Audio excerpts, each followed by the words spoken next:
बारे में, तेजस्वी के बारे में कि पढ़े लिखे नहीं हैं और जनसभा अच्छे ढंग से मोदी के साथ साझा क्यों करते हैं, कैसे करते हैं? आज हमारे नेता जो बोलते हैं कि पढ़े लिखे नहीं हैं, जी, हमको हंसी आता है। मोदी जी उनका सर्टिफिकेट जाली बनवाए हैं। जब वो बचपन में चाय बेच रहे थे तो वो पढ़े कब? वो अपने अपने मुंह बचपने से वो चाय बेच रहा वो था। खुद बोले हैं। आप देख लीजिए उनका ट्वीट खोज के, वो बोले कि हम बचपन से चाय बेच रहे थे स्टेशन पे। तब वो जब से चाय बेच रहे थे तो आप खुद पत्रकार महोदय समझिए कि जो चाय बेच रहा था वो पढ़ा कर दूसरे को बरगला रहे हैं। पढ़ने लिखने का तो उसको पता है। आप ऐसा करिए ना भाई, केंद्र में आपकी सरकार है, आप ऐसा कानून पास कर दीजिए कि जो पढ़ा लिखा मैट्रिक इंटर ग्रेजुएशन वही चुनाव लड़े, कर दीजिए। आपको रोका कौन है? तो सारा भाजपा वाले खाली कर देंगे जगह, क्योंकि सब मूर्ख बैठे हैं, कुर्सी छोड़ना पड़ेगा उनको।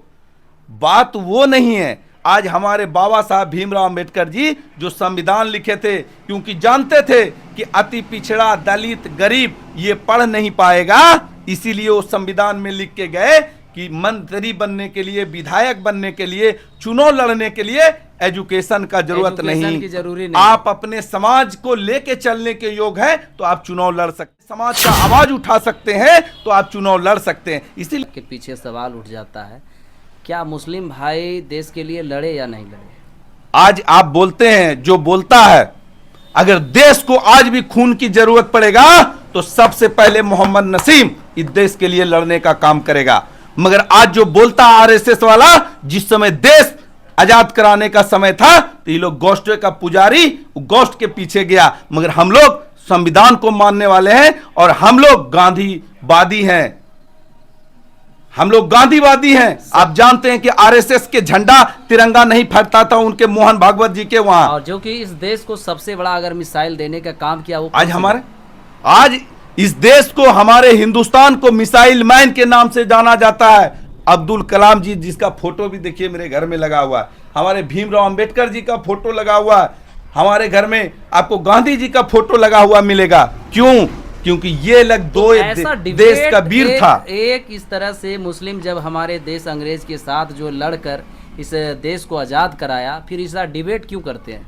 इसलिए करते हैं कि अब इनके पास में कोई मुद्दा नहीं है। इस देश को जातिवाद के तरफ लेके जाना चाहता है, धर्म के नाम पर बांटना चाहता है। क्योंकि आज ये जो सरकार चला रहा है 15 साल से, केंद्र की सरकार, ये हिसाब दे दे अपना। नोटबंदी का बात करें, हमारे अमित शाह बोले थे कि हर एक गरीब के खाते में 15-15 लाख जाएगा। तो आपके अकाउंट में तो ये किया? मेरे अकाउंट में तो आया। आपके पत्रकार महोदय, आपके अकाउंट में आया कि नहीं?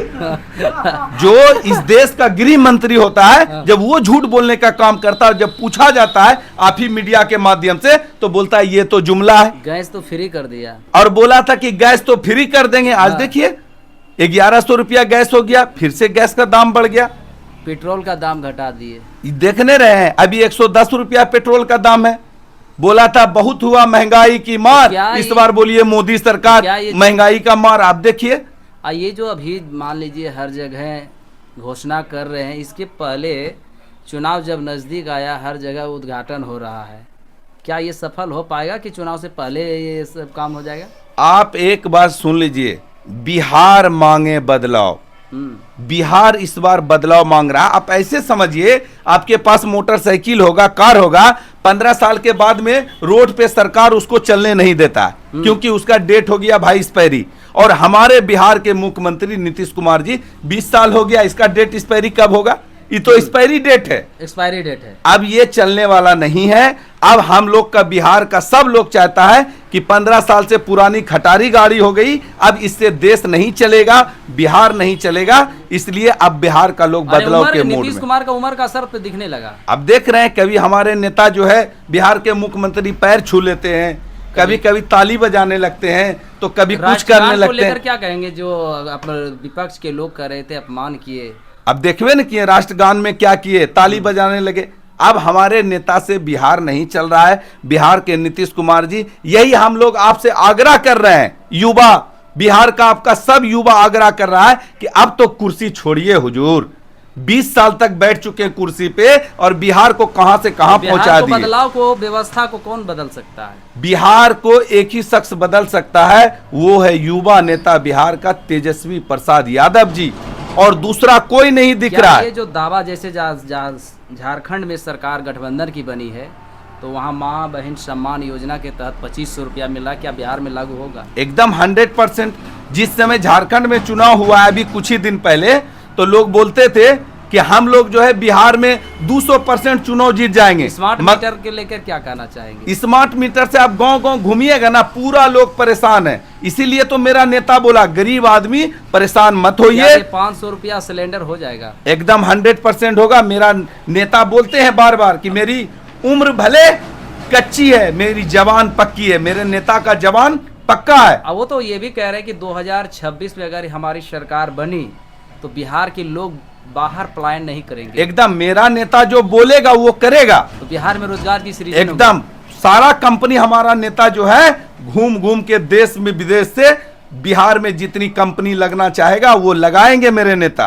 तो चलिए, यहाँ पर हमारे साथ बात हो रही थी जो कि आरजेडी के प्रदेश सचिव नसीब जी हैं, जो कि काफ़ी सुर्खियों में हैं और इस बार जो है सुतांगन विधानसभा से दावा उम्मीदवार के रूप में भी ठोके हैं। तमाम आज हमारी बात लंबे समय से पहले हम गए जो कि आज अंबेडकर जी की जयंती पर, उसके बाद फिर राजनीति की ओर लेके चले गए। उसके बाद छोटा सा मेरा प्रयास जो है, हम दोनों के बीच में जो बात हुई, आप लोग के बीच में न्यूज़ परोसने का काम किया, और छोटा सा मेरा अनुभव पर आप जरूर चैनल में विचार दीजिएगा। बाकी मिलेंगे नेक्स्ट वीडियो में। जय सत।